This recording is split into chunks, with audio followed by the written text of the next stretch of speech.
Mondom, mire vagyok kíváncsi. Tehát ugye erről beszéltél már többször is, hogy volt összesen 3 mellplasztikát, jól mondom? Az implantot. Ez borzalmasan hangzik. Igen. Hát de ez tényleg az. Igen. Szörnyű.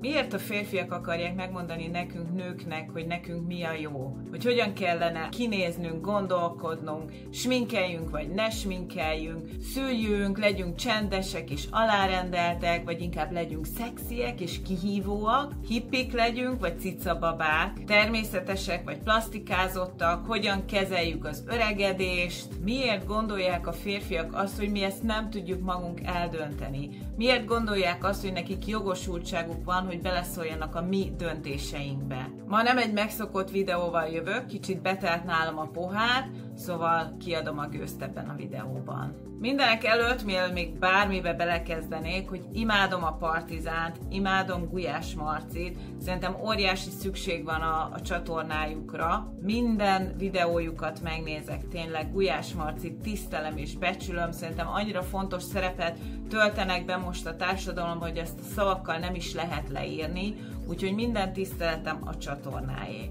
Viszont a Rubint Réka interjúval és annak is egy kis részletével nagyon belenyúltak a darásfészekbe, legalábbis nálam. Nagyon-nagyon fontos kérdések merültek fel ebben a beszélgetésben, amire Rubint Réka az interjú alany sajnos nem volt képes válaszolni. Nem az ő hibája, nincs meg ehhez a képessége. Nem ő volt a megfelelő alany ebben az interjúban ezeknek a kérdéseknek a megválaszolására. Mivel ezek a kérdések szerintem nagyon-nagyon fontosak, néha nekem egy kicsit bicskanyitogatóak is, szeretném én megválaszolni őket az én szempontomból, az én véleményem szerint. Mindenképpen javaslom, hogy menjetek és nézzétek meg az interjút, szeressétek a Partizánt, támogassátok, tényleg ez nagyon-nagyon fontos, de kíváncsi vagyok egyébként a ti véleményetekre is ebben a témában. Ma az én véleményemet fogjátok hallani, hát van, akit ez érdekel, van, akit nem, én ezt el fogom mondani mindenképpen. Szóval fontos ezekről a kérdésekről beszélni, és én szerintem a férfiaknak mindenképpen meg kellene érteniük 2 dolgot. Egyrésztről, hogy nem ők a nők világának a közepe, másrésztről pedig, hogy nekünk nem kell mindent elmagyarázni és felnyitni a szemünket bizonyos témákkal kapcsolatban. Képesek vagyunk dönteni és mérlegelni is magunktól. Köszönjük szépen! Szóval ideje lenne a férfiaknak a saját házuk táján sepergetni és feltenni egy-két nagyon fontos kérdést maguknak. Először is az, hogy milyen világot teremtettek nekünk, milyen világban kell nekünk élni, hiszen a társadalmi rendszer alapjait alapjáraton a férfiak alakították ki, nekünk nőnek csak pár száz éve van egyáltalán beleszólásunk abba, hogy a világ milyen irányba fog tovább haladni, hogy milyen rendszert is építünk fel. És ezért is nagyon fontos, hogy mikor most végre van lehetőségünk saját döntéseket hozni, ne hagyjuk, hogy ezek a hangok, ezek a kívülről jövő megítélések befolyásolják a saját életünket, a saját döntéseinket. Ne hagyjuk, hogy megmagyarázzák, hogy mégis hogyan kellene élnünk nekünk nőknek. Nagyon szeretném, hogy miközben erről a videóról beszélünk, ne Rubint Réka személyéről beszéljünk, hisz ő volt az interjú alany, de ennek a videónak a témájában ő teljesen irreleváns. Lehet őt szeretni, nem szeretni, teljesen mindegy. Szerintem a munkássága és a munka bírása az mindenképpen elismerésre méltó. De teljesen mindegy, hogy szereted vagy nem szereted, a beszélgetés ettől függetlenül érintett meg engem. Nem fogok mindenre kitérni, azt a témát fogom kiemelni belőle, ami engem megérintett, illetve egy kicsit föl is kavart, illetve hát egy kicsit fel is mérgelt, hogy őszinte legyek. A kérdésfeltevések vagy felvetések is olyanok voltak, hogy néha kínosan feszengtem, máskor meg elöntötte a vörös köd az agyamat. Annyira kellemetlenek, kényelmetlenek és gyakorlatilag egyoldalúak voltak. Tényleg sok mindenről szó volt az interjúban, érdemes megnézni. Réka borzasztóan csapong benne, nem válaszol a kérdésekre, igazából nem is érti a kérdéseket, ez a legnagyobb probléma. Ahogy mondtam, nem is képes rá válaszolni. Annyira más világban él, hogy ezek a kérdések az ő életében soha fel nem merültek. Az biztos, hogy próbál őszintén válaszolni, vagy ha nem is válaszolni, de őszintén mesélni az életéről, vagyis legalábbis az ő igazságát elmondani, de a kérdésekre nem kapunk választ. De nem is ez a lényeg, mert majd én választ adok rá, ha tetszik neked, ha nem. Szóval onnan kezd igazán érdekes lenni a dolog, hogy Marci megkérdezi Rékától, hogy mennyire képes elfogadni önmagát, illetve hogy mennyire elégedett magával. Kanyarodjunk vissza a megerősítések kérdésére, negatív-pozitív megerősítések kérdésére, mert ott jött be ez egyébként nagyon fontos mellékszál, hogy engem nagyon érdekelne az, hogy te saját magadat képes vagy szépnek látni? Most már igen. Ezt mióta datál, vagy mikortól látod magad szépnek? Hú, hát ebben két dolog is szerepet játszik. Az egyik a férjem.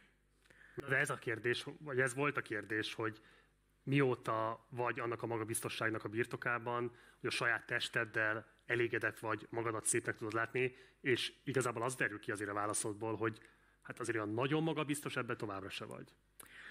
Most már a külsőmet tekintve, most már elfogadtam magam. Most elfogadtad, vagy elégedett vagy? Elégedett vagyok. Sok mindent elengedtem. Mit kell elengedni ezt az őrült maximalizmust maga. És mert azért egy nő akkor érzi magát igazán nőnek, vagy szerintem, nem. Akkor érzi magát igazán nőnek, ha belül nőnek, tehát hogyha jó nőnek érzi magát, vagy jól érzi magát. Ez nálad megvan? Szerintem egy ilyen 85-90%-ban igen. Réka, könyörgöm, tehát 80-90%-ban. Még mind tudnál változtatni, most őszintén? Ugye láthatjuk, hogy Réka azt válaszolja, hogy 85-90%-ban elégedett, illetve el tudja fogadni saját magát, a testét. Én ezt viszonylag reálisnak gondolom, én szerintem egy normális önértékeléssel rendelkező nő körülbelül 85-90%-ban elégedett magával.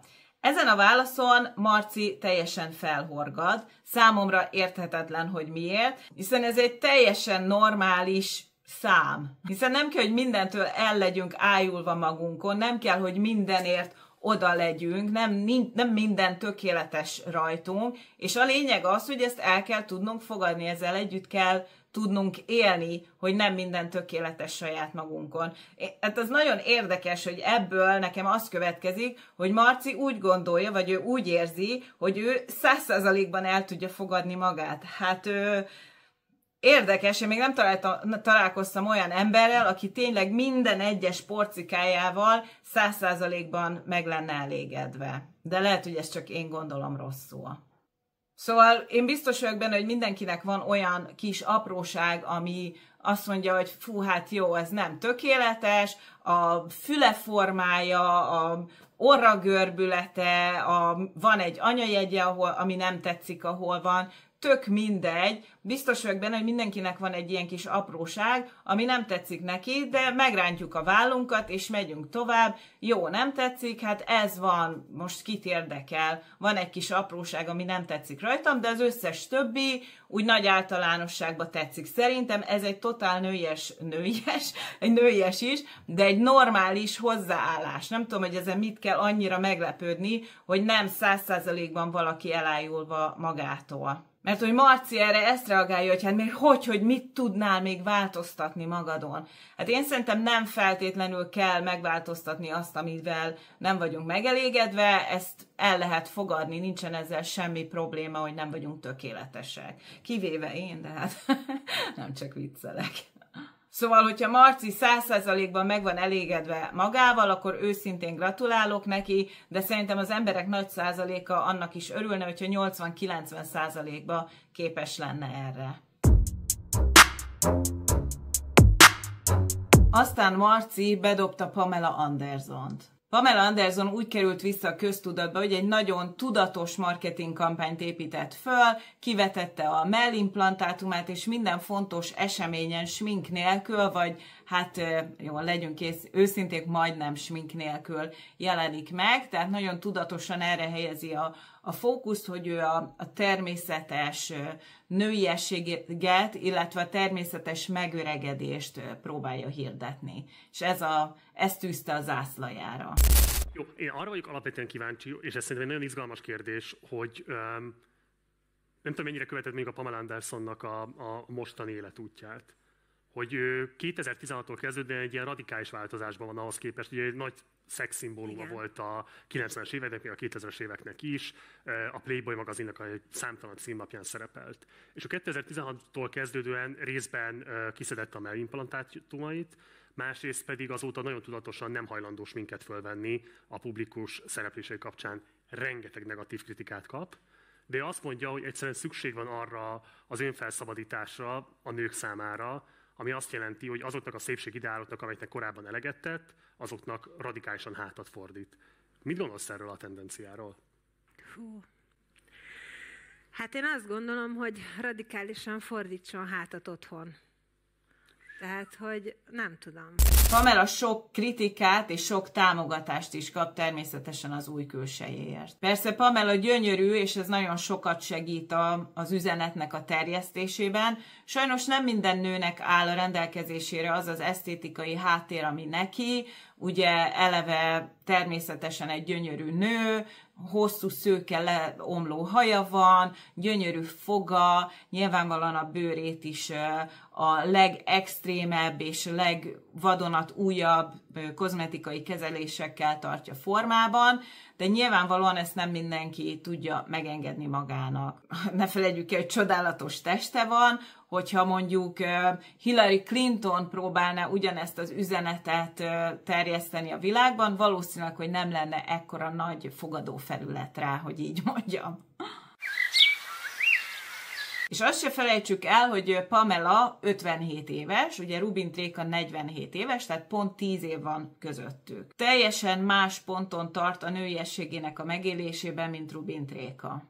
Aki persze nem igazán tudja hova tenni ezt az egész Pamela Anderson jelenséget, ezt a smink nélküliséget, ezt a természetességnek a piedesztára helyezését. Nem is nagyon tud rá mit válaszolni, őszintén szólva, borzasztóan kínos nézni ezt az egész jelenetet. Tehát, hogy nem tudom. Hát én most elfogadom, meg tiszteletbe tartom, de most érted, van egy szépségikon, például egy Cindy Crawford, vagy még sorolhatnék rengeteg nőt, vagy tényleg rengeteg, és akkor szóval, hogyha... Nekem személy szerint nagyon tetszik egyébként Pamelának a bevállalósága, a smink nélkülisége, ami egyébként szuper jól tükrözi az 50 felettieknek az élethez való hozzáállását, azt, hogy nekem már nem mondja meg senki, hogy mit csináljak, én leszarom egyébként, hogy a külvilág mit gondol rólam, azt, hogy nekem már senkinek nem kell megfelelnem. Nyilván van egy hátsó mögöttes üzenete is, amire majd a későbbiek folyamán ki is fogok térni. Ami borzasztóan zavar Marci kérdés feltevésében, vagyis ezt az egész megfogalmazásban, ahogy Pamela Anderson behozza a képben, hogy úgy érzi az ember, minthogyha az, hogy valaki sminkeli magát, vagy tényleg odafigyel a nőiességére, a megjelenésére, az valami szégyelnivaló dolog lenne. Valami degradáló dolog. Úgy hangzik, minthogyha az, aki sminkel, vagy odafigyel a megjelenésére, az valamilyen hiányosságot próbálna leplezni. Mint hogyha az önbizalom hiányát próbálná vele takargatni. Na de megyünk bele a szaftos részletekbe, és Marci a mellplasztikáról kérdez. Megmondom, mire vagyok kíváncsi. Tehát ugye erről beszéltél már többször is, hogy volt összesen 3 mellplasztikát, jól mondom? Igen. Illetve, hogy 2024-ben a szádat is föltöltötted, volt egy ilyen hír is rólad. Tényleg? Akkor ez nem igaz? Ez nem. Jó. Eszméletlen mennyiséget tornászol. Tehát, hogy valószínűleg a magyar társadalom felső 1%-ába tartozol a heti torna tevékenységet illetően. Hát ez a munkám, muszáj. Világos, de hogy valahol ez, azt gondolom, hogy valahol ellentmondásban áll egymással, tehát hogyha a tornával nem tudod elérni azt a kívánatos testalkatot, ami elégedettséget váltana ki belőled, ha még a plasztika is kell hozzá, akkor az fölveti azt a kérdést, hogy akkor valójában lehetséges-e pusztán csak testedzéssel. Mellett növelni nem. Férfiaknak ennyi a különbség? talán, igen. Tehát én semmi más nem műtetnék meg magamon, de most se csinálnám máshogy. És a 3 plasztika az nem azért volt, mert én egy ilyen végletek nélküliségbe eső testképzavaros nő lennék, hanem azért, mert hát egyrészt az egyik ilyen műtét az azért volt indokolt, mert eltelt annyi év, hogy ki kellett cserélni az implantot. Ez borzalmasnak hangzik. Igen. Hát de ez tényleg az. Igen. Szörnyű. De én szóval én ezt imádom. Nekem nem volt soha, mert én nagyon kis vékony lány voltam, és nekem ez kellett ahhoz, hogy én sokkal jobban érezzem magam. De Réka, ez érdekel. Tehát azt mondod, hogy a Norbi megerősítése elhitette veled azt, hogy te egy kívánatos szép nő vagy, és én azt gondolom, hogy azért alapvetően ilyen visszajelzések kellene, hogy érjenek téged. Én meg elnézést. Tessék? Jó, hallok? Hát itt aztán tényleg felszaladt a szemöldököm. Réka meg magyarázza, hogy hát igen, hát 3-szor kellett cserélnie, meg így, meg úgy. Kínos az egész, pironkodik szegény, magyarázkodnia kell a saját mellplasztikája miatt. Én meg konkrétan nem hiszek a fülemnek. Tehát tényleg meg kell magyaráznia egy nőnek, hogy miért csináltat mellplasztikát. Ez most egészen komoly, tényleg. Már hogy kimondom, egyszerűen nevetségesnek hangzik. Mi köze van ehhez bárkinek? Tényleg, mi köze van ehhez bárkinek? Hogy mer egy ilyen kérdést föltenni egy férfi? Marci mindenképpen úgy értelmezi, hogy itt a male gaze működik. A male gaze az egy általános kifejezés gyakorlatilag arra, az a fogalom, amikor a nő gyakorlatilag a férfi tekintet tükrében akar jól kinézni, tehát nem magának akar megfelelni, hanem a férfiak kívánalmaihoz próbálja alakítani a külsejét. Ezt jelenti a male gaze. Van a female gaze is, ami ugye ennek a fordítottját jelenti. Szóval ez azt jelenti, amikor egy férfi ideálnak akarunk megfelelni, vagy akarnak a nők megfelelni. Szerintem semmi probléma nincs azzal, hogyha egy nő akar tetszeni a férfiaknak. A probléma azzal van, hogyha saját magát feladva akar tetszeni a férfiaknak. Na, az már valóban probléma. Egy nőnek, aki tényleg a testéből él, a szó jó értelmébe, tehát értsd jól, és rengeteget sportol, és edz, és csupa izom, nyilvánvalóan eltűnik a melle. Nincsen zsírszövet a testén ennek a nőnek, tehát nyilvánvalóan olyan melle lenne, mint egy kisfiúnak, vagyis semmilyen. Eltűnik a melle, szeretne egy arányos formát, megcsináltatja a mellét. Ha nem csináltatta volna meg, akkor azért kapna az ívet, hogy úgy néz ki, mint egy fiú. Így is, úgy is bántanák, tehát gyakorlatilag én azt mondom, hogy jobban tette, hogy megcsináltatta, mert így legalább jól érzi magát, aztán így is, úgy is kritizálják ezt. Egy nő ezt nem tudja elkerülni, ezt lehetetlenség elkerülni, hogy kritizálva legyünk. Minket, nőket annyira könnyű kritizálni, bármit is csinálunk, vagy nem csinálunk, abba mindenképpen bele lehet kötni. Még egy pohós, fotelben ülő, szőrös férfi, aki életében föl nem állt a foteljéből, nem ment a kertjén kívül 100 métert, az is feljogosítva érzi, hogy bármelyik nőt megkritizálja, vagy lehúzza az interneten. Tehát a férfiaknak valami olyan önbizalmuk van, olyan elképesztő önbizalmuk és arroganciájuk, hogy az valami egészen elképesztő. Szóval legalább Réka jól érzi magát a bőrében, szerintem jól tette, hogy megcsináltatta a mellét, hogyha ő úgy érezte, hogy ettől még szebb és arányosabb formát tud létrehozni. Ahogy ő is említi, mellizmot bármilyen óriási munkával, és nem mellizmot, mellszövetet, azt nem lehet építeni az edzőterembe. Sajnos az csak a plastikai sebész tud varázsolni. Marci meglátása szerint úgy tűnik, hogy egy nő, hogyha plastikai műtétet végeztet magán, akkor mindenképpen a male gaze-nek akar megfelelni.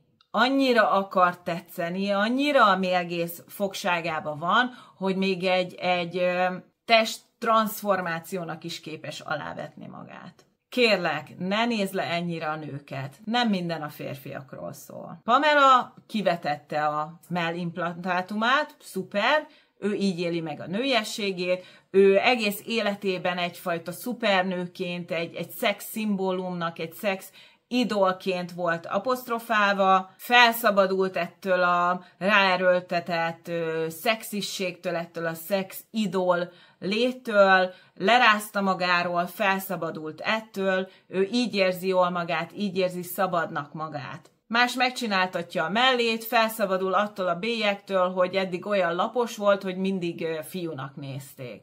Ő így éli meg ezt a nőiesség dolgot. Semmi szégyelnivaló nincs ebben, és ne is engedd, hogy erről meggyőzzenek. Ne engedd, hogy bárki, férfi vagy nő, megmondja neked, hogy milyennek kellene lennie a testednek. Ez nem oké. És kérek szépen mindenkit, hogy ne turkáljunk a nőknek a melltartójában sem, mert lehet, hogy meglepetéseket találsz benne, lehet, hogy egy pár zoknit, vagy egy csirke mellett, de szerintem maradjunk ki a nőknek a melltartójából, és hagyjuk, hogy az legyen benne, amit ők szeretnének, hogy benne legyen. Ahogy minden másban, itt sincs egyetlen helyes út.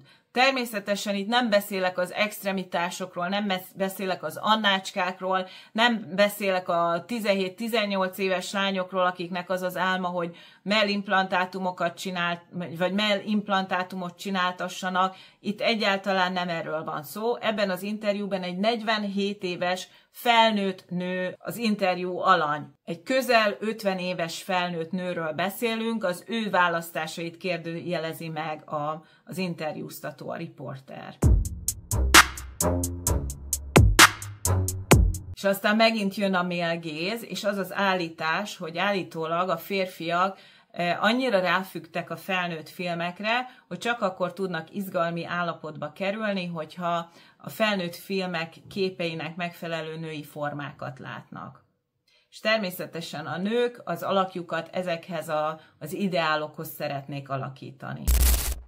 Bocsánat, muszáj visszakanyarodni egy pillanatra, mert elmondom, hogy mi érdekel engem alapvetően, tehát hogy azért ez egy erőteljesen a férfi tekintet által a nőkre rótt dolog a plasztikáztatás, hiszen nálunk a férfiaknál azért alapvetően nincs egy olyan általános testrész, amit állandóan megnagyítatnánk, akár akarnánk, akár nem, mint mondjuk a nőknél a mell. És van egy ilyen dolog szerintem, amit én nagyon tapasztalok a korosztálytársam nőtagjainál, hogy egyre másra számolnak be arról, hogy egész egyszerűen azt látják a 30-as férfiaknál, és ez valószínűleg a 20-asoknál még inkább így van, hogy annyira a szépségipar és még inkább a pornó szocializálja a kívánatos női testre a férfiakat, hogy egész egyszerűen nem tudnak mit kezdeni az ágyban azzal, hogy ott van előttük egy olyan női test, ami ezt nem teljesíti, nem pont úgy néz ki, nem annyira vékony, nem áll ki a csípője, stb. Rengeteg nőismerősöm, többet tudnék mondani, csak most nyilván nem fogom őket kiadni itt a nyilvánosság előtt, akik ilyen komoly megdöbbenéssel beszélnek arról, hogy egész egyszerűen férfiak nem képesek szexuális izgalomba jönni, hogyha nem azt a sztereotipikus női testet kapják meg az ágyba, amit egyébként a szépségipar és a pornó alapvetően legyárt. Te szembesülsz ezzel a dilemmával, szembesülsz ezzel a problémával, hogy annyira túl lett tolva a bicikli, hogy mostanra már konkrétan folyamatosan olyan női testeket mutogatnak minden reklámban, minden köztéren, minden online felületen, ami a realitástól olyannyira messze van, és olyannyira kívánatossá teszi saját magát, hogy ettől a reális női testek, a valós női testekkel már nem tudnak mit kezdeni a férfiak. Hát én amellett, hogy ugye rengeteg követőm van a Facebookon, Instagramon, TikTokhoz nem nagyon értek, az látszik is, mert nem sok követőm van, meg nem is foglalkozom.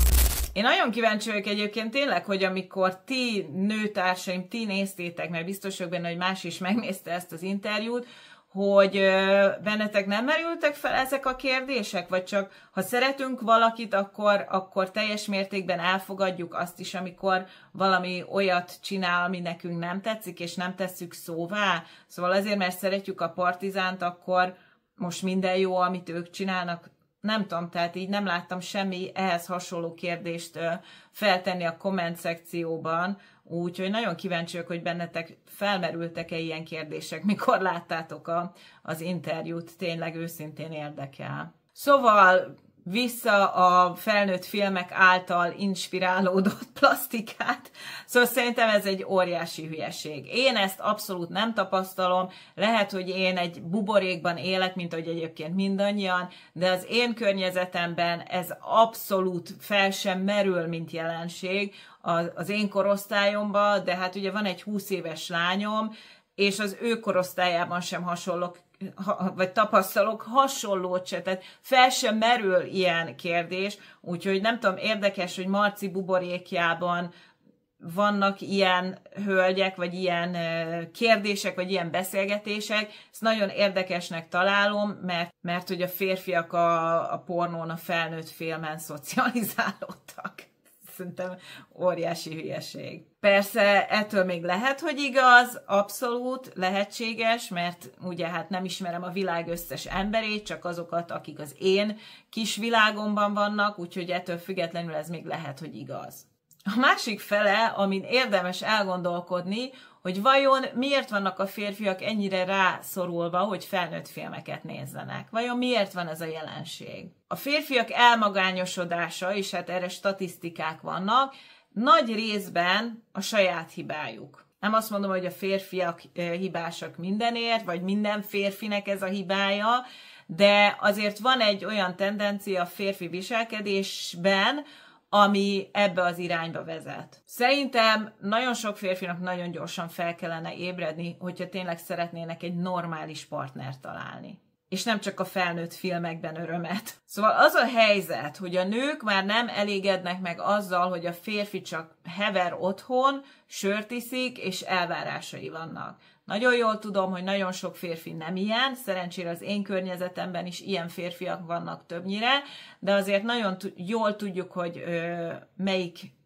típusról beszélek. Pontosan a pohos fotelben ülő és tanácsokat osztogató férfiakról. Bizony, róluk. Szóval általában ezeknek a típusú férfiaknak többnyire elvárásaik vannak, de ők nagyon nem tudnak mit hozzá, vagy nem is akarnak nagyon mit hozzáadni a kapcsolathoz, ők csak vannak, és a nőknek ettől már el kellene, hogy ájuljanak. Szóval az a nagy helyzet, hogy a nők ma már tényleg egyedül is képesek megállni a lábukon, nem feltétlenül van szükségük egy férfi partnerre. Szóval a férfiaknak nagyon kellene gondolkodni azon, hogy ők mit tudnak hozzáadni a kapcsolathoz, hogy tényleg ez egy kiegyensúlyozott dolog legyen. De hogy visszatérjünk az eredeti témához, hogy ne csapogjak én is, a nőknek nagyon-nagyon kevés százaléka plasztikáztat, öltözködik, vagy sminkel, kifejezetten azért, hogy a férfiaknak tetszen. Sokkal inkább tudom, hogy ez elcsépelt, de önmaguknak szeretnének megfelelni, és a férfiak erre azt mondják, jó van, persze, hagyjuk, de sajnálom, ki kell, hogy ábrándítsalak titeket, kedves férfiak, ez valóban így van. Sokkal inkább saját magunknak és a saját magunk által kreált szépségideálnak akarunk megfelelni, mint a tiéteknek. És most szeretnék idézni egy igazi klasszikust, a plasztika királynőjét, a pop nagyasszonyát, Chert, aki azt mondta az egyik interjújában, hogy hogy is volt? Hogy a férfi olyan, mint a desszert. Imádjuk a desszertet, tényleg oda vagyunk a desszertért, nincs is jobb dolog a világon, mint a desszert. De hát lássuk be, hogy a desszert az nem feltétlenül szükséges az élethez magához. Így van? Én magam is így gondolom. Szóval a desszertnek egy kicsit föl kell kötni a gatyáját. Ó, mit fogok kapni ezért a komment szekcióba, jesszusom, legyetek kíméletesek. Na, de ennyit erről. Szóval tényleg szeretnék egy közönségkutatást csinálni erről, mert tényleg kíváncsi vagyok, hogy ti mit tapasztaltok. Valóban így van, hogy a férfiaknak olyan elvárásaik vannak a nőkkel szemben, hogy úgy nézzenek ki, mint a felnőtt filmes sztárok, hogy tényleg csak olyan formákra, olyan alakra képesek izgalomba jönni, amit a képernyőn látnak. Ti erről mit tapasztaltok?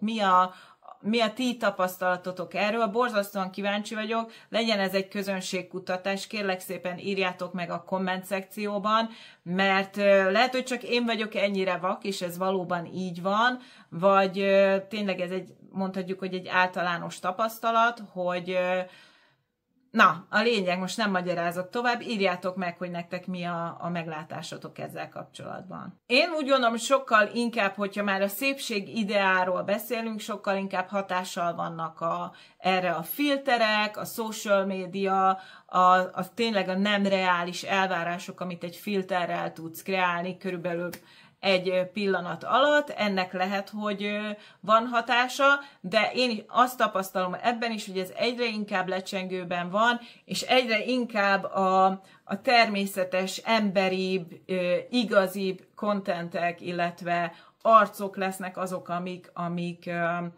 befolyással bírnak a női szépségideára. Szerintem egy picit mind belefáradtunk abba, hogy nem valós dolgokat látunk az interneten, és azt hiszem, hogy a mesterséges intelligencia fejlődése, illetve bevonódása a social médiában pont az ellenkezőjét fogja hozni, mint amit jósoltak itt a jövő kutatók. Tehát nem ez az idealizált szépség fog az előtérbe kerülni, hanem sokkal inkább az emberi kontentek, az emberi kapcsolatok, az emberi szépség, amihez képesek vagyunk kapcsolódni, mert láthatunk bármilyen szép, gyönyörű és tökéletes AI által, vagy mesterséges intelligencia által megkreált képeket, vagy videókat, vagy akár influencereket is.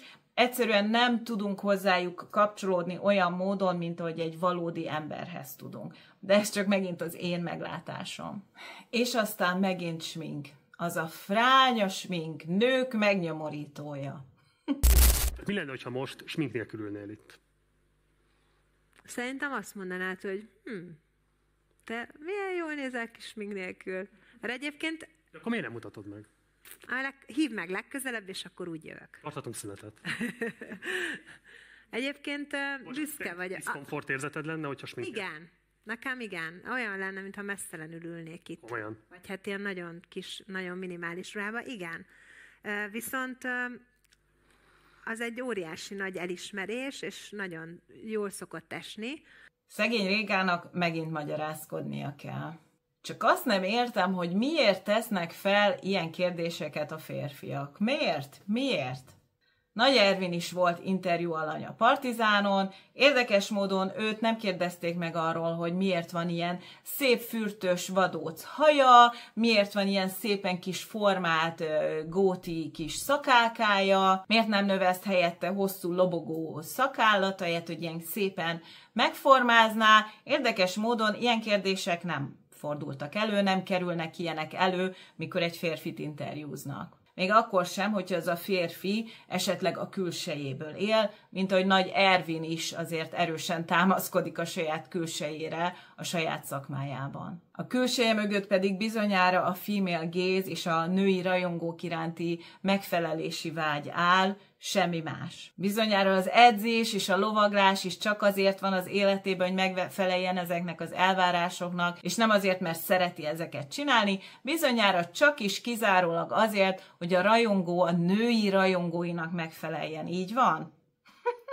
Amúgy imádom Nagy Ervint, szóval ne értsétek félre. Na Marci, értsd meg, a smink nem az, aminek gondolod. És ez szól minden férfinak. Tisztázzuk le ezt egyszer mindenkorra. Ez nem nektek van. Bocsi, nem nektek. Tudom, hogy nehéz megérteni, de nem nektek szól. A smink segít, ha valaki szarul érzi magát. Ha nem aludt, ha beteg volt a gyereke, de mégis vagy szeretné egy kicsit felfrissíteni magát. Hogyha szarul vagyunk, egy kicsit feldobjuk magunkat. A smink egy rituálé, hozzátartozik a készülődés rituáléjához. És igen, sokszor akkor is szoktunk sminkelni, hogyha éppen nem megyünk sehova. Azért, mert szükségünk van rá, mert szeretünk vele játszani, mert szeretünk vele kísérletezni, és szeretjük azt az érzést, amit ad a smink, amikor elkészül egy szép arc vele. Csak hogy kipróbáljunk valami újat. Természetesen nem mindenki van így vele, nem mindenki szeret sminkelni, neki valamilyen más rituálé adja meg ugyanezt az érzést. De az tény, hogy egészen az őskortól kezdve, egészen a ma létező élő törzsekig, a smink valamilyen formája az mindig jelen volt az életünkben. Tudom, mert ezt is tanítom. Ha nem ismernél, akkor most gyorsan bemutatkozom, hogy értsd, hogy mennyire releváns nekem ez a téma. Én Virág vagyok, sminkes és stylist, jelenleg Stockholmban élek, itt is dolgozom, és Svédország legnagyobb sminkiskolájában vagyok vezető sminktanár, úgyhogy ha téged érdekelnek a sminkkel és divattal kapcsolatos témák, akkor ajánlom, hogy nyugodtan nézzél körül a csatornán a többi videót is, mert biztos vagyok benne, hogy találsz olyat, ami érdekes lehet számodra. Na, de hát így már érted, hogy miért olyan fontos nekem ez a téma, igaz? Szóval a sminkelés mindig is létezett, mióta világ a világ. És nem feltétlenül azért sminkeltünk, vagy azért sminkelünk, mert tetszeni akarunk, hanem azért, hogy kihozzuk magunkból a legjobbat, hogy a maximumra járassuk magunkat. Miközben készülődünk, a lelkünk is pont ugyanúgy készül el, mint a külsőnk. Sok nő nem sminkel a hétköznapokban, de sminkel akkor, amikor valami eseményre készül.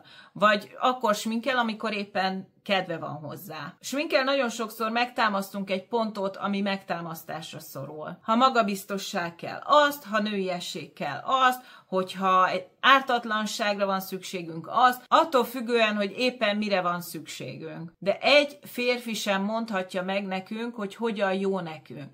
Smink nélkül jó nekünk, vagy sminkkel jó nekünk. Full báli belépőbe megyünk hétköznap az utcán, vagy egyszár farmerbe és pólóba. Hadd döntsük már el mi, hogy mi a jó nekünk. Kérlek. Egy nő sem lesz több vagy kevesebb attól, hogy visel, vagy éppen nem visel sminket. Ez az ő dolga, hogy érzi jól magát. Pamela Anderson szuper cuki és nagyon menő a smink nélküli arcával. Tényleg bájos, nagyon bevállalós, nagyon bírom. De tudod, hogy ki menő még? Jane Fonda, aki 87 éves, vállaltan szét van plasztikázva az arca, szerintem egyébként kifejezetten elegánsan, mindig full sminkbe van, a haja szuperül belőve, a legmenőbb outfitbe, a legelegánsabb outfitbe, és szerintem gyönyörű. És nem mellesleg kőkemény. Sminkkel, plasztikázva, én nem ismerek nála tökösebb nőt, aki kevésbé keresni a férfiak kegyeit. Politikai aktivista, beszól bárkinek, releváns, és szerintem gyönyörű kívülbelül. 87 évesen is. Biztos vagyok benne, hogy pont letolja, hogy most éppen itt mi róla beszélgetünk, teljesen irreleváns számára, hogy jót vagy rosszat, vagy hogy mit gondolunk a plasztikai műtétjeiről. Megy előre, csinálja a dolgát, pont úgy, ahogy ő jónak látja, hogy ő gondolja. Azt hiszem, hogy a legnagyobb probléma Marci, és általában a férfiaknak is mondhatom, hogy fogalmatok sincs, hogy milyen igazából egy nő. Talán van valami halvány derengés arról, hogy milyen lehet egy fiatalabb nő, de hogy egy idősebb nő hogy gondolkodik, arról halvány fogalmatok sincs. Nem is vagyok benne biztos, hogy érdekel titeket, de hogy közel sem jártok hozzá, a 100%. De hogy általában a nőkről beszélgessünk, és a szépséghez való viszonyunkról, én biztos vagyok benne, hogyha egy nő egy lakatlan szigeten lakna,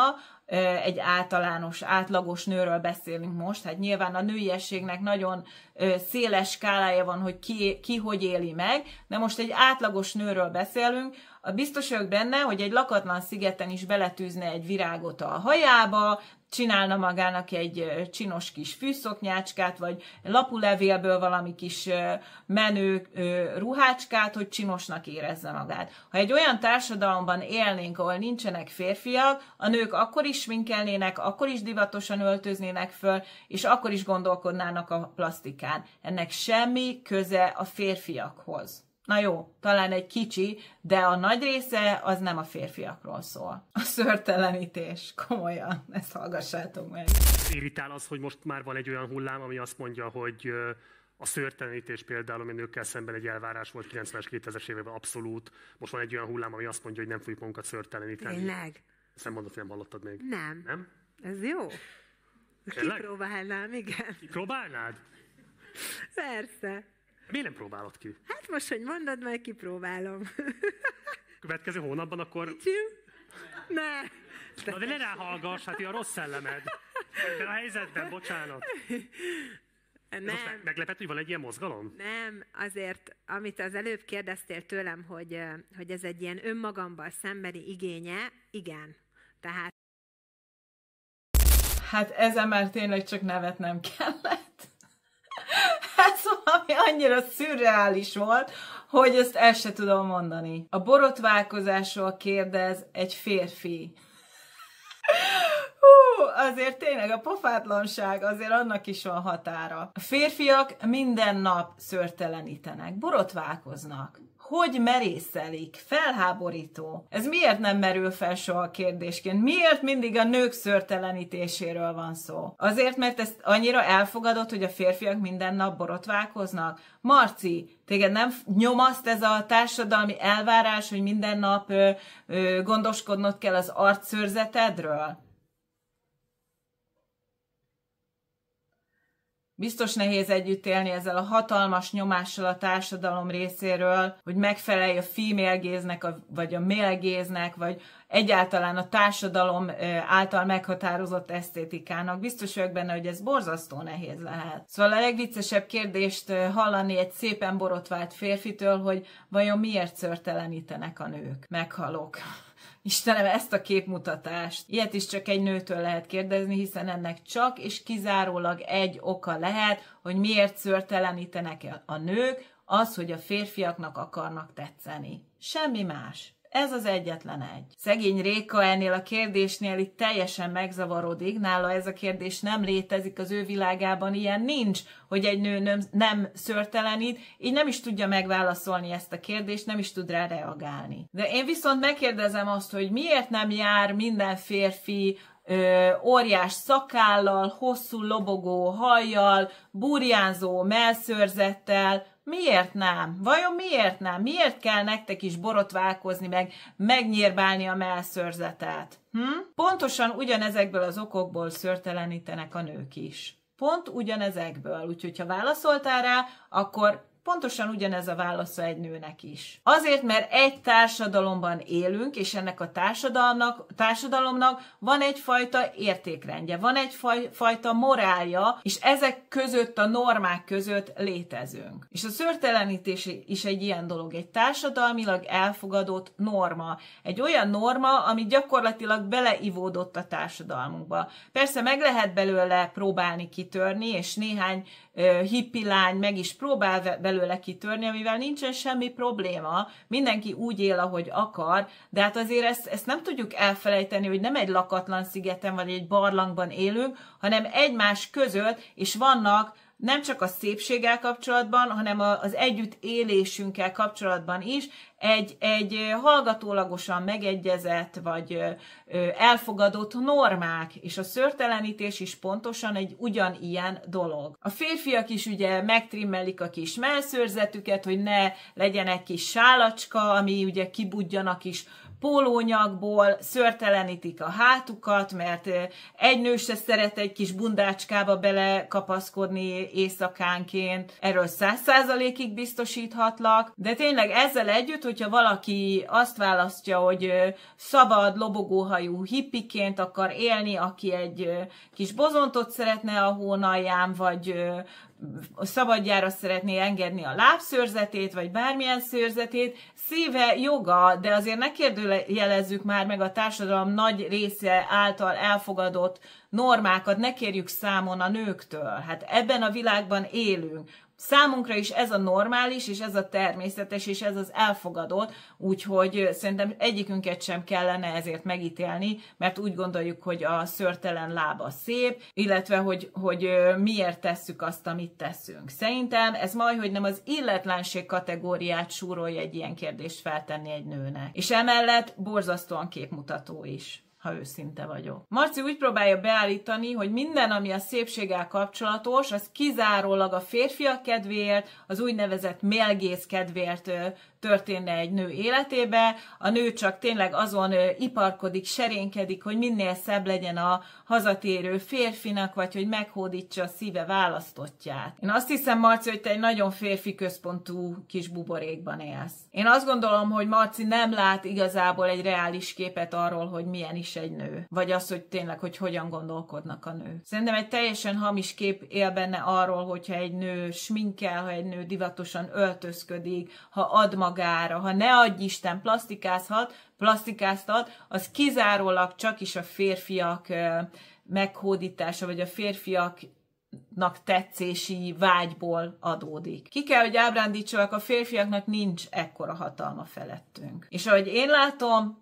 egyre kevésbé van. Nem akarom megbántani a férfiakat, és tényleg ez egyáltalán nem egy férfi utálatról szól, vagy egy férfi gyűlöletről, általánosítok a férfiakkal kapcsolatban, de egy ilyen videóban sajnos nem lehet másként beszélni, nem tudok személyenként minden férfiről beszélni, egy átlagos jelenségről tudok beszélni, amit a férfiak mutatnak a mai társadalomban. Szóval a nők sokkal tudatosabbak, és sokkal inkább képesek saját döntéseket hozni, mint ahogy azt a férfiak képzelik rólunk. Tudom, hogy nagyon sok feleség, hölgy meghagyja a partnerét abban a hitben, hogy ez nem így van, és próbálja őket megtartani abban a hiedelemben, hogy ők a világ koronái, így azért eléggé nehéz meglátni a valóságot. De ez az igazság. A nők sokkal többre képesek, mint ahogy ezt a férfiak gondolják. Érdekes, hogy Réka azt mondja, hogy nagyon büszke rá arra, hogy nincsen megplasztikázva, persze kivéve a melle. Szerintem ezt is el kellene engedni. Az, hogy valaki plasztikáztat, vagy nem plasztikáztat, ez nem szégyen és nem is erény. Szerintem inkább az a gáz, hogy még mindig titkolni kell, hogyha valaki megcsináltat magán valamit. Higgyétek el, hogy sokkal több nő plasztikáztat, mint aki bevallja, hiszen egyébként nem lennének ennyire túlterhelve a plasztikai sebészetek. És egyébként szerintem ez szomorú. Így van, mert ezt egyáltalán nem kellene szégyelni, mindenkinek a saját arca, a saját teste, és döntse el, hogy érzi jól magát. Ez nem egy olyan dolog, amit valakinek szégyelni kellene. Neki kell tetszeni annak, amit a tükörben lát, és nem másnak. Te élsz az arcoddal, te látod minden nap, neked kell szeretni, senki másnak semmi köze hozzá, őszintén. Megint nem az extremitásokról beszélek, meg a cat ladyről, mert ott nyilvánvalóan már mentális problémák vannak, hanem egy átlagos nőről. Na, tehát ezután jött a tördöfés. Na, itt lettem igazán mérges, hogyha őszinte vagyok. Az első ugye az volt, hogy plasztikáztatok. Ez most olyan, mint hogy én állandóan egy plastikai sebésznél ülnék, és te figyelj, innen kéne egy kicsit kivenni, ide meg be kéne tölteni. Nem. Én megcsináltattam a melleimet, ezt én felvállaltam. Ezt ma sem csinálnám máshogy. Ezen kívül rajtam nagyon büszke vagyok, semmi nincsen plasztikázva. És nagyon szeretném ezt nagyon hosszú ideig így tartani. Nem tudom, hogy majd az arcommal, vagy kell-e majd valaha egyszer valamit csinálni. Jézusom, de nehogy már. De várjál. Hát ránézel a Nicole Kidmanre, és azt látod, hogy Nem tetszik. Mondasz egy olyan 60 fölötti nőt a világból, akin azt látod, hogy a plastika jól sikerül? Nem. Akkor minek merül fel egyáltalán benned ez a kérdés? Nem, csak most mondod, hogy plastikázni, tehát a nők általában rögtön, tehát az arc. Jézusom, nehogy már!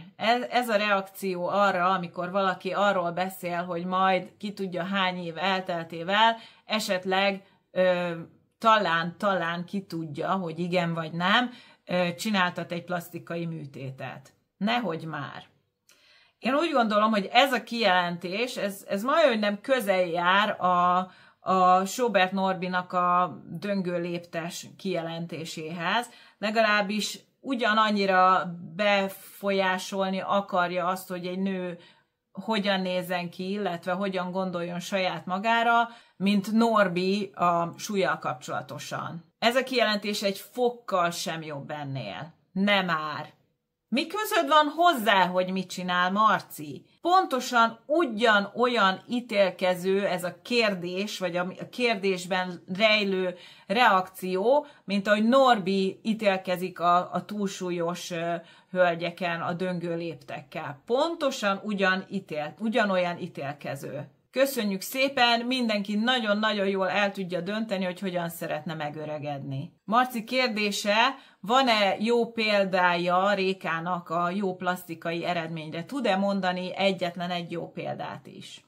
Réka nem tud, nem is érdekli, valószínűleg nem is foglalkozik ezzel, tehát ez a kérdés ő benne még egyelőre föl sem merül, csak Marci erőlteti annyira ezt a témát, de én tudok, és nem is egyet. És azért rengeteg ilyen van, és azért nem tudod, hogy rengeteg ilyen van, mert azok, akiknek jól sikerült a plastikája, vagy bármilyen szépészeti beavatkozása, az nem tűnik föl, mert jó, mert láthatatlan. Arról tudod, hogy volt valakinek valamilyen beavatkozása, akin vagy túltolták a plastikai beavatkozást, vagy baromi rosszul sikerült. Na, arról biztos, hogy lehet tudni, mert egyértelműen látszik. A jól sikerültek, azok csak egyszerűen jól néznek ki. Na de hogy kik is ezek? Mondok néhány példát. Julianne Moore, Halle Berry, Sandra Bullock, Helen Mirren, Meryl Streep, Kate Moss. Őnekik mind volt plasztikai beavatkozása, de egyszerűen nem merül fel kérdésként, mert annyira természetesen és annyira jól néznek ki, hogy ez nem téma. És még sorolhatnám egyébként a jó példákat. Marci egyébként ezt is nagyon-nagyon rossz irányból közelíti meg, vagy legalábbis az én véleményem szerint, mert a nők, ahogy idősödnek, abszolút nem a male gaze és a férfiak csodáló tekintete miatt gondolkodnak, vagy fordulnak a plasztikához, hanem teljesen más okokból. Sajnálom, nem minden forog a férfiak körül. Vagy mégis? Hát, elgondolkodtató. Gondoljunk csak bele. Egy 50-es férfi a világban az milyen szerepet játszik? Az egy elismert szaktekintély valószínűleg, egy vezetői pozícióban levő elismert szaktekintély. Megbecsült vezető, egy abszolút releváns ember a szakmájába. A nők úgy gondolják, hogy az 50 fölötti férfiak az ezüst trókák, sármosak, így van? Tehát egy 50 fölötti, vagy egy 50-es férfi, egy 60-as férfi, az abszolút a csúcs virágzásban él a társadalmi normák szerint, így van?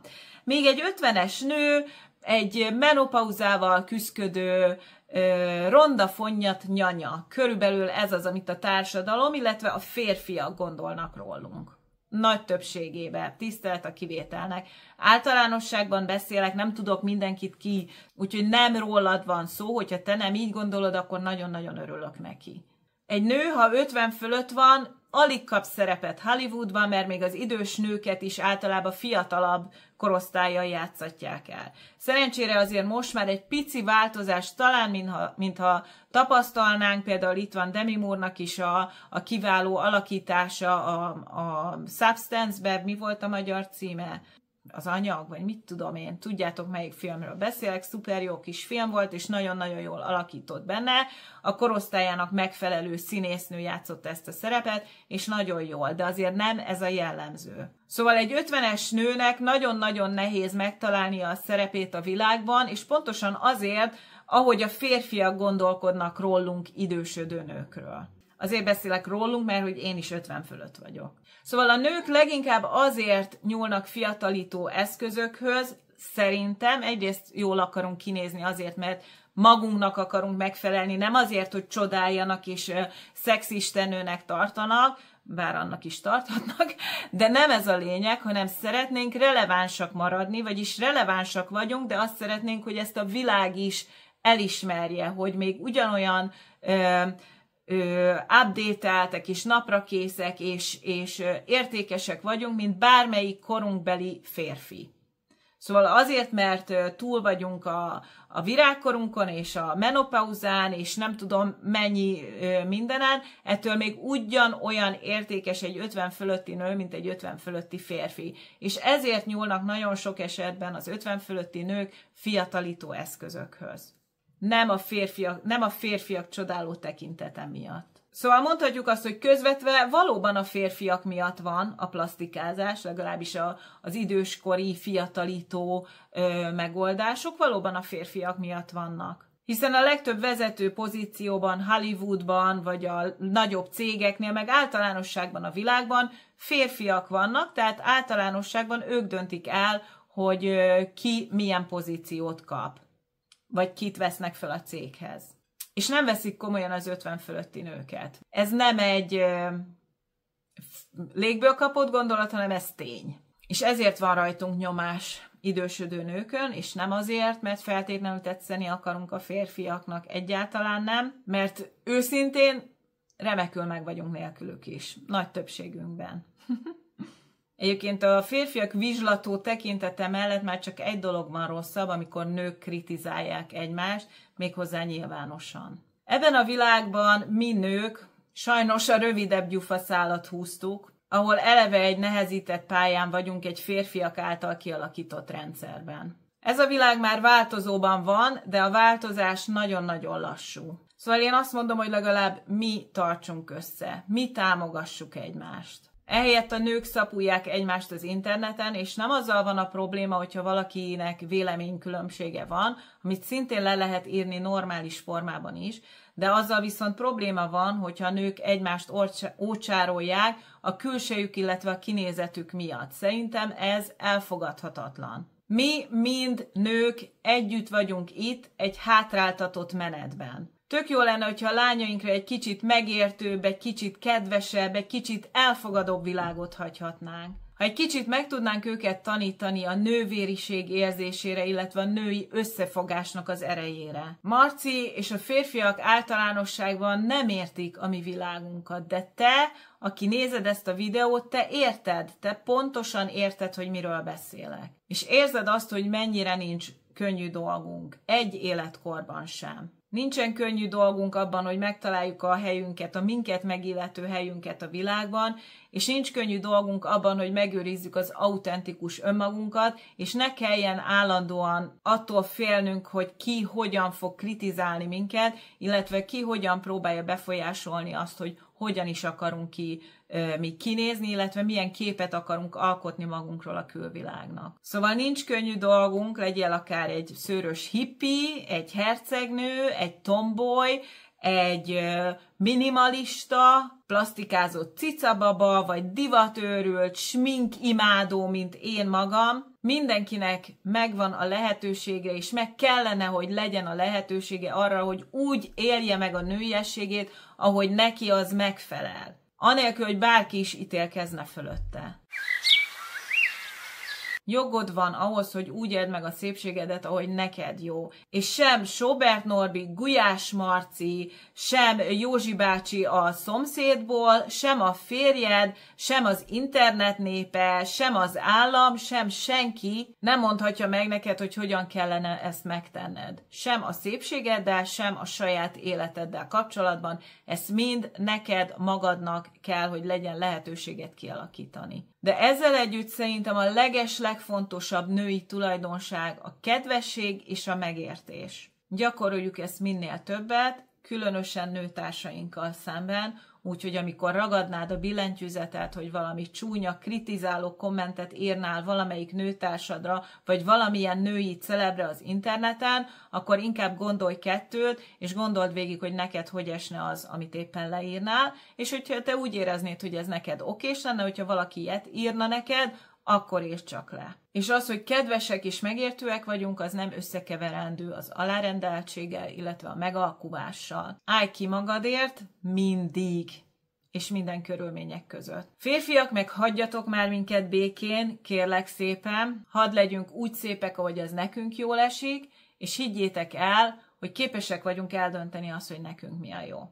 Marci, neked meg azt tudom mondani, hogy nem kell, hogy 100%-os legyél, nekünk elég, hogyha 85-90%-ban vagy tökéletes, mint ahogy vagy is. Ez a kis nézeteltérés veled kapcsolatban, ez csak még növeli az irántad érzett tiszteletet, illetve szeretetet az én szememben, úgyhogy csak kitartás és csinál tovább a munkádat. Úgyhogy ennyi lett volna ez a mai videó. Köszi, hogy itt voltál velem. Sziasztok!